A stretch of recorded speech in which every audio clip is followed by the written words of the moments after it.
नमस्कार, माझे नाव शिल्पा ज्ञानेश्वर ठाकरे। मी मीनाताई माध्यमिक विद्यालय नौखळा येथे सहाय्यक शिक्षिका म्हणून कार्यरत आहे। तालुकास्तरीय प्रश्न निर्मिती कार्यशाळेमध्ये मेंडेलिव्हची आवर्त सारणी या घटकावर मी इथे व्हिडिओ तयार केलेला आहे आणि मी प्रात्यक्षिक पद्धत इथे वापरलेली आहे। यासाठी मी हे मूलद्रव्यांचे कार्ड्स आपण इथे वापरणार आहोत विद्यार्थी मित्रांनो। त्यानंतर काही रंगीत खडूंचा वापर इथे करणार आहोत आणि आवर्त सारणी ही फलकावर इथे आपण काढलेली आहे मेंडेलिव्हची आवर्त सारणी। तर या सारणीचा आपण इथे वापर करणार आहोत। सोबतच आपल्या समोर ही हेनरी मोजलेची मॉडर्न पिरियडिक टेबल पण आहे, तर हा सुद्धा आपण यासाठी वापर करणार आहोत। तर मुलांनो, आपल्या वर्गामध्ये समजा उंचीप्रमाणे आपण विद्यार्थ्यांना लावलं तर ते विद्यार्थी शोधणं आपल्याला सोपं होईल का? हो। रसायनशास्त्रात सुद्धा अशाच प्रकारे मूलद्रव्यांची मांडणी करणं कोणी केली असेल बरं अशी मांडणी मूलद्रव्यांच्या चढत्या क्रमाने? विद्यार्थी मित्रांनो, आज आपण इथे बघणार आहोत मेंडेलिव्हची आवर्त सारणी, यांचे गुणवैशिष्ट्य आणि मर्यादा आणि ही आवर्त सारणी कशा प्रकारे मेंडेलिव्हने बनवलेली आहे आपण इथे आता प्रात्यक्षिकाद्वारे बघणार आहोत। विद्यार्थी मित्रांनो, आपण इथे प्रात्यक्षिक करूया। यासाठी माझ्याकडे कार्ड्स आहे मूलद्रव्यांचे। तर असे जवळपास 10 विद्यार्थी रांगेने माझ्याकडे या। हायड्रोजन आहे, हायड्रोजन घेते, लिथियम, त्यानंतर बोरॉन आणि सोडियम हा वेदांत घेऊन आले। विद्यार्थी मित्रांनो, मी तुम्हाला इथे कार्ड्स प्रत्येक मूलद्रव्याचे वाटलेले आहे। आता तुम्हाला वस्तुमानांकाच्या चढत्या क्रमाने उभे राहायचं आहे। मूलद्रव्याचे जे अणुवस्तुमानांक आहे चढता क्रम तुम्हाला लावायचा आहे। सोबतच ज्या मूलद्रव्यांचे गुणधर्म सारखे आहे म्हणजे रासायनिक आणि भौतिक ते मूलद्रव्य एकाच गणात येतील अशा प्रमाणे तुम्हाला उभे राहायचं आहे। चला उभे राहा।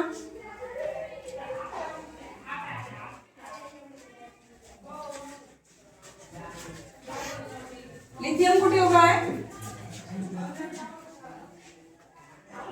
हा, बेरिलियमच्या लाईनीमध्ये कोण आहे? बेरिलियमच्या लाईनीमध्ये बोरॉन, त्यानंतर कोण आहे? त्यानंतर कोण आहे? नायट्रोजन, त्यानंतर कोण आहे? ऑक्सिजन, त्यानंतर कोण आहे? फ्लोरीन। दाखव सगळ्यांना। हायड्रोजनच्या लाईनीमध्ये कोण उभे राहिलेले आहे? लिथियम आणि सोडियम। बेरिलियमच्या लाईनीमध्ये कोण आहे? बेरिलियम आणि मॅग्नेशियम, बोरॉन, कार्बन। तुम्ही अशा अणुवस्तुमानाच्या चढत्या क्रमाने इथे उभे। विद्यार्थी मित्रांनो, आपल्याला इथे याप्रमाणे विद्यार्थी उभे आहे। तर आपल्याला यावरून कोणत्या मूलद्रव्याचे गुणधर्म सारखे दिसून राहिलेले आहे? कोणत्या मूलद्रव्य दिसत आहे सारखं गुणधर्माचा? हायड्रोजन, लिथियम आणि सोडियम याचे सारखे गुणधर्म दिसत आहे। आणि यामध्ये बेरिलियम आणि मॅग्नेशियम। आणि कोणते मूलद्रव्य एकाच गणात आहे? कोणते मूलद्रव्य एकाच गणात आहे? पहिल्या गणात कोण दिसत आहे? कारण त्यांची संयुजा किती आहे? 1 आहे, म्हणून ते पहिल्या गणात आले। म्हणजे समान संयुजा असणारे मूलद्रव्य एकाच गणात येतात। आणि दुसऱ्या गणात कोण दिसत आहे तुम्हाला? बेरिलियम आणि मॅग्नेशियम। ते का बरं एकाच गणात आले? कारण त्यांची संयुजा काय आहे? 2 आहे आणि त्यांचे रासायनिक आणि भौतिक गुणधर्म कसे आहे?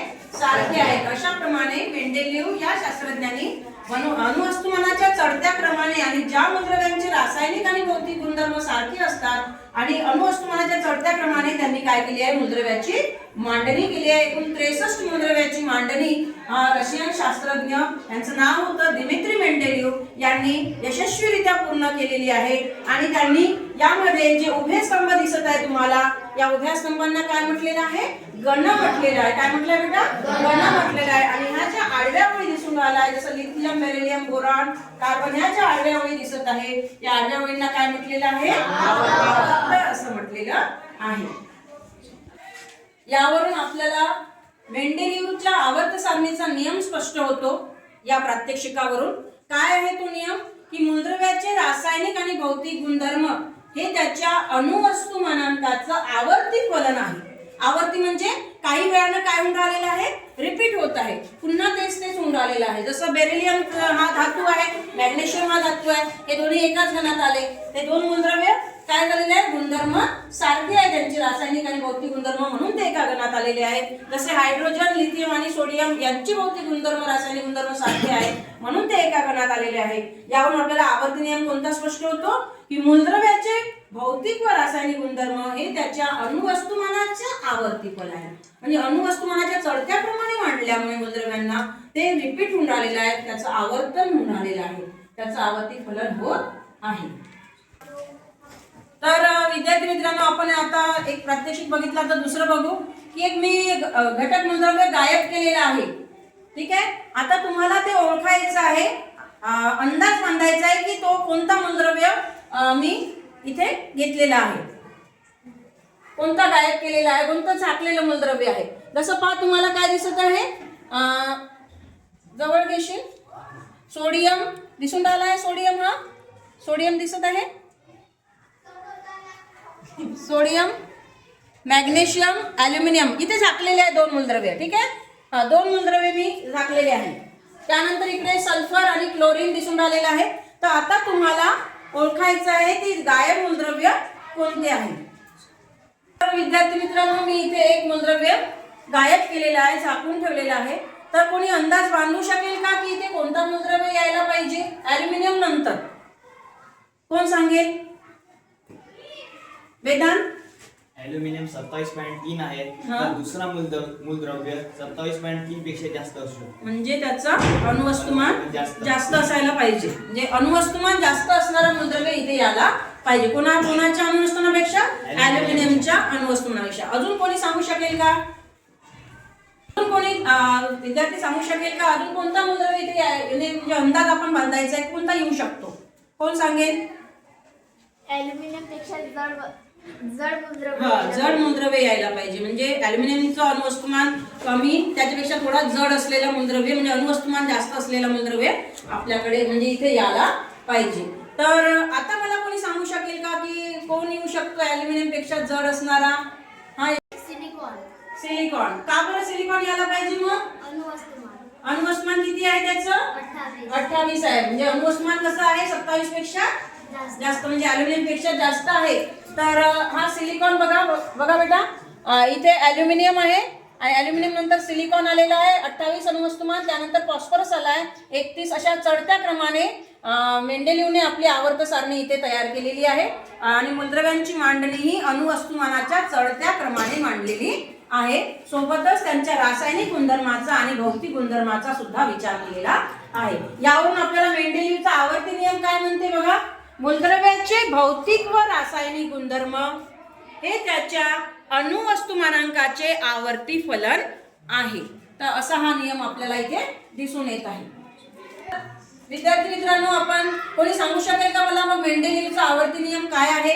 हा, वेदिका सांग बेटा. मूलद्रव्यांचे भौतिक व रासायनिक गुणधर्म हे त्यांच्या अणुभारांचे आवर्त फलन आहे. अगदी बरोबर, छान. त्यानंतर आपण वळूया. बघा, हे काय आहे? गुणवैशिष्ट्ये. मेंडेलिव्हच्या आवर्ती सारणीचे गुणवैशिष्ट्य आपण बघणार आहोत. तर एकूण मी इथे 3 गुणवैशिष्ट्य घेतलेले आहे. 3 गुणवैशिष्ट्यापैकी पहिला गुणवैशिष्ट्य आहे की मेंडेलिव्हने 63 ज्ञात मूलद्रव्याचे यशस्वीपणे वर्गीकरण केलेले आहे. बघा, इथे 63 मूलद्रव्य, मेंडेलिव्हने पूर्ण 63 मूलद्रव्याचे ज्ञात जेवढे मूलद्रव्य होते यशस्वीपणे वर्गीकरण करणारा तो पहिला शास्त्रज्ञ ठरलेला आहे. हे पहिलं गुणवैशिष्ट्य आहे. दुसरं गुणवैशिष्ट्य काय आहे की मेंडेलिव्हने ज्यांचे शोध लागायचे होते या मूलद्रव्यांसाठी रिक्त जागा सोडलेल्या आहे. आणि मग नंतर त्या मूलद्रव्यांचा शोध लागण्यापूर्वीच त्या मूलद्रव्यासंबंधी त्याने जे भाकीत केलं होतं, जे भविष्य ठरवलं होतं, ते पुन्हा तसेच्या तसेच मूलद्रव्य तिथे बसल्या गेले. त्या कालांतराने ते भाकीत जे केलं होतं, त्याने जे भविष्य सुचवलं होतं, ते अचूक ठरलेलं आहे. जवळ उदाहरणार्थ इका ॲल्युमिनियम, इका बोरॉन आणि इका सिलिकॉन असे त्यांनी भाकीत केलेले मूलद्रव्य होते, जे कालांतराने त्याचे भाकीत अचूक ठरले. जसं उदाहरणामध्ये इका ॲल्युमिनियम आहे, त्याचा अणुवस्तुमानांक 68 आहे. आणि त्यानंतर जो इका ॲल्युमिनियमच्या ऐवजी तयार झालेला मूलद्रव्य होता, इका ॲल्युमिनियम तो होता गॅलियम म्हणजे Ga. तर ॲल्युमिनियमचं अणुवस्तुमानांक होतं 68 आणि गॅलियमचं होतं 68.9 म्हणजे जवळपास तेवढंच. त्यानंतर घनता होती 5.9 आणि गॅलियमची घनता पण तेवढीच 5.94. त्यानंतर द्रवणांक याचा कमी होता एका ॲल्युमिनियमचा, तर गॅलियमचा सुद्धा द्रवणांक 30 डिग्री सेल्सिअस होता. तर अशा प्रकारे म्हणजे जे भौतिक आणि रासायनिक गुणधर्म आहे हे इका ॲल्युमिनियमचे आणि गॅलियमचे कसे आहे, मिळते जुळते आहे. म्हणजे जो इका ॲल्युमिनियम मेंडेलिव्हने शोधून काढला, त्यानंतर कालांतराने गॅलियमचा शोध लागला, तर तो त्या जागेवर अगदी फिट बसला. त्यानंतर तिसरं गुणवैशिष्ट्य असं शोधून काढलं होतं मेंडेलिव्हने की राजवायूंचा त्यावेळेस शोध लागलेला नव्हता. ज्यावेळेस मेंडेलिव्हने आवर्त सारणी तयार केली त्यावेळेस राजवायूचा शोध लागला नव्हता. पण या आवर्त सारणीची जागा न बदलता ही राजवायूला त्याने स्थान देण्यात आले. आपल्याला या मेंडेलिव्हच्या आवर्त सारणीत किती गण दिसत आहे, म्हणजे गण म्हणजे उभे स्तंभ किती दिसून आले बेटा, सगळे सांगा. 8 आहे. किती गण आहे? 8 गण आहे. म्हणजे उभ्या स्तंभांना आपण गण म्हणतो. एकूण किती गण आहे? 8 गण आहे. आणि या 8व्या गणांना काय म्हणतो आपण? आवर्त म्हणतो. तर आवर्त किती आहे? 12 आवर्त आहे. तर अशा प्रकारे त्यांनी ही आवर्त सारणी मांडली होती. तर आपण यानंतर मेंडेलिव्हच्या आवर्त सारणीच्या मर्यादा म्हणजे त्रुट्या आपण लक्षात घेऊया की कोणत्या प्रकारच्या त्रुट्या होत्या. मी इथे 2 ते 3 त्रुट्या घेत आहे. पहिली त्रुटी होती की हायड्रोजनला त्याने निश्चित स्थान त्याला देता आले नाही. बघा बरं इकडे हायड्रोजन कुठे आहे? हायड्रोजन दाखवा बेटा इथे. हायड्रोजन हा पहिल्या गणात दिसून राहिलेला आहे. पहिल्या गणात म्हणजे अल्कली मेटल्सच्या अल्कली धातूंच्या गणात आहे तो. परंतु हायड्रोजन हा हॅलोजन सारखाही गुणधर्म दाखवतो. हॅलोजन कुठे आहे? या ग्रुप 7व्या ग्रुपमध्ये आहे बघा हॅलोजन. फ्लोरीन, क्लोरीन, ब्रोमीन दिसून राहिले आहे सगळ्यांना.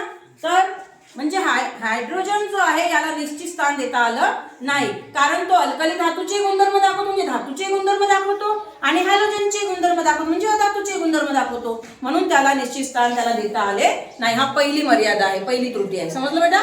त्यानंतर दुसरी बघा, समस्थानिकांचं स्थान स्पष्ट नाही का, स्पष्ट झालेलं नाही. समस्थानिके म्हणजे याने कशाने मांडले होते बेटा? कोणत्या क्रमाने मांडले होते? अणुवस्तुमानाच्या चढत्या क्रमाने मूलद्रव्यांना मांडलेले होते. कोणी? मेंडेलिव्हने. ठीक आहे. समस्थानिकांबद्दल माहिती आहे ना. जसं आपण समस्थानिके, समजा मी कार्बन घेतलं, कार्बनचे समजा 2 समस्थानिके घेतली आपण. कार्बन एक 12 आणि कार्बन दुसरा कोणता? 14. कार्बन 12 आणि कार्बन 14. म्हणजे आता कार्बनला 2 स्थानं देणं आवश्यक आहे त्याच्या मेंडेलिव्हच्या आवर्त सारणीमध्ये. परंतु कार्बनला 2 स्थानं दिले का त्यांनी? नाही. किती स्थान दिलं? एकच. का बरं एकच दिलं? कारण की त्याचे रासायनिक गुणधर्म एकच आहे, सारखे आहे. कार्बन 12 राहू नाही तर कार्बन 14 राहू, रासायनिक गुणधर्म कसा राहील? एकच राहील, सारखाच राहील. त्यामुळे एकच स्थान देणं गरजेचं होतं. त्यामुळे समस्थानिकांच्या बाबतीमध्ये हा आपला विचार स्पष्ट करू शकले नाही. समजलं बेटा? त्यानंतर तिसरा आहे की जास्त मूलद्रव्य, जास्त अणुवस्तुमान असलेला, जसं कोबाल्ट जास्त अणुवस्तुमान आहे कोबाल्टला जवळ घे. निकेलचं कमी आहे, 58.7 आहे निकेलचं आणि कोबाल्टचं 58.9 आहे. तर कोबाल्टला निकेलच्या अगोदर स्थान दिलं आहे. म्हणजे जास्त अणुवस्तुमान ज्याचं आहे त्याला कमी अणुवस्तुमान असणाऱ्या मूलद्रव्याच्या अगोदर स्थान मिळालेले आहे. तर इथे पण काय झालेलं आहे? ही त्रुटी निघालेली आहे. कोणाची त्रुटी निघालेली आहे? मेंडेलिव्हच्या आवर्त सारणीची त्रुटी निघाली आहे. एक चौथी त्रुटी कोणती निघालेली आहे? चौथी त्रुटी बघा, ही बघा, मॅंगनीज दिसत आहे तुम्हाला? हॅलोजन मध्ये टाकलेला आहे. मॅंगनीजला हॅलोजन मध्ये टाकलेला. मॅंगनीज काय? धातू आहे आणि हॅलोजन काय आहे? अधातू आहे. तर विविध मूलद्रव्ये जे आहे, विविध गुणधर्म असणारे मूलद्रव्ये त्यांनी एकाच उपगणात ठेवलेले आहे. तर अशी ही चौथी त्रुटी इथे निघालेली आहे. तर अशा प्रकारे आपण काय काय पाहिलेलं आहे. आता मी काही प्रश्न विचारणार का तुम्हाला? किती मूलद्रव्यांचं यशस्वीरित्या वर्गीकरण केलं? हात वरती करा. किती मूलद्रव्यांचं यशस्वीरित्या वर्गीकरण केलं? किती? कोण सांगेल? हा, अश्मिरा. किती? मराठीमध्ये 63. अगदी बरोबर, 63 मूलद्रव्याचं वर्गीकरण केलं. मेंडेलिव्ह हे कुठल्या देशाचे शास्त्रज्ञ होते? कोण सांगेल? कुठल्या देशाचे? रशिया. स्नेहा बरोबर आहे, रशियाचे होते. मेंडेलिव्हने कोणत्या वर्षी हे वर्गीकरण आवर्त सारणी मांडली. कोणत्या वर्षी मांडली? हा 1869 ते 1872. अगदी बरोबर. 1869 ते 1872. जो आवर्ती नियम आपण शिकला आहोत तो कोण सांगणार? मेंडेलिव्हचा आवर्ती नियम अदिती. मूलद्रव्याचे भौतिक व रासायनिक गुणधर्म हे त्याच्या अनुभाराच्या आवर्ती फलन आहे. आवर्ती फलन आहे म्हणजे अणुवस्तुमानांकाचे आवर्ती फलन आहे. अगदी बरोबर. गण कशाला म्हणून कोण सांगा आहे? यश उभ्या स्तंभांना गण म्हटलं. अगदी बरोबर बेटा. आणि आवर्त कोणाला म्हटलं आहे? कोण सांगेल? हर्षल. आवर्त आडव्या ओळींना आवर्त म्हटलेलं आहे. अगदी बरोबर. त्यानंतर पण आपण गुण वैशिष्ट्य पाहिले. मला 2 गुण वैशिष्ट्य कोणी सांगेल का? 2च. मेंडेलिव्हने काय केलं? 63 अगदी बरोबर. म्हणजे 63 मूलद्रव्याचे ज्ञात होते त्यांचं यशस्वीपणे वर्गीकरण करणारा पहिला शास्त्रज्ञ ठरले. हा दुसरं वैशिष्ट्य कोणी सांगेल का? तर दुसरं वैशिष्ट्य हा प्रगती सांग बेटा. मेंडेलिव्हने शोध न लागलेल्या मूलद्रव्यांसाठी रिक्त जागा सोडल्या. हा अगदी बरोबर. मेंडेलिव्हने काय केलं? शोध न लागलेल्या मूलद्रव्यांसाठी रिक्त जागा सोडल्या. झालं दुसरं वैशिष्ट्य. तर तिसरं वैशिष्ट्य, जेव्हा निष्क्रिय वायूंचा शोध लागला तेव्हा ही मूलद्रव्ये इतर मूलद्रव्यांची अदलाबदल न करता आवर्त सारणीत ठेवण्यात आली. आवर्त सारणीत ठेवण्यात आली. जे निष्क्रिय वायूचा शोध लागला नव्हता त्यावेळेस, तर त्यावेळेस त्या आवर्त सारणीमध्ये अदलाबदल न करता काय झालेलं आहे? त्या जागा न बदलता ती मूलद्रव्य बसवण्यात आली. कोणती मूलद्रव्ये? निष्क्रिय वायू मूलद्रव्ये, राजवायू मूलद्रव्ये जी आहे ती बसवण्यात आली. मर्यादेकडे. तर मर्यादा आपण पाहिलेच आहे. किती आहे? पहिली मर्यादा कोण सांगेल? पहिली मर्यादा सनी सांग बेटा. हायड्रोजनचे स्थान निश्चित नाही. हा अगदी बरोबर. हायड्रोजनचे स्थान निश्चित नाही. दुसरी मर्यादा आशिष सांग बेटा. काय आहे दुसरी मर्यादा? समस्थानिकांचे स्थान स्पष्ट नाही. अगदी बरोबर. समस्थानिकाला तो स्पष्ट स्थान देऊ शकलं नाही. अगदी बरोबर आहे. त्यानंतर जो मर्यादा आहे, तिसरी त्रुटी आहे, अश्विना सांग बेटा. जास्त अणुवस्तुमान असलेल्या मूलद्रव्यांना कमी अणुवस्तुमान असलेल्या मूलद्रव्याचे अगाधून स्थान दिले. उदाहरणार्थ निकेल. कोबाल्टला निकेलच्या अगोदर स्थान दिले. अगदी बरोबर आहे बेटा. आणि चौथा जो होता आपला त्रुटी, की विविध गुणधर्म असणारे मूलद्रव्य त्याने एकाच उपगणात ठेवले. जसं हॅलोजन बरोबर कोणाला ठेवलं बेटा? हॅलोजन बरोबर मॅंगनीजला ठेवलेला आहे. ठीक आहे. तर अशा प्रकारे आपण पूर्ण मेंडेलिव्हची आवर्त सारणी, गण म्हणजे काय, आवर्त म्हणजे काय, मेंडेलिव्ह कुठल्या देशाचे शास्त्रज्ञ होते, कशा प्रकारे आवर्ती नियम मांडला, ठीक आहे, त्याचे गुण वैशिष्ट्य आणि आपण मर्यादा बघितलेल्या आहे. सर्वांना समजलं ना? ठीक आहे. थँक्यू बेटा.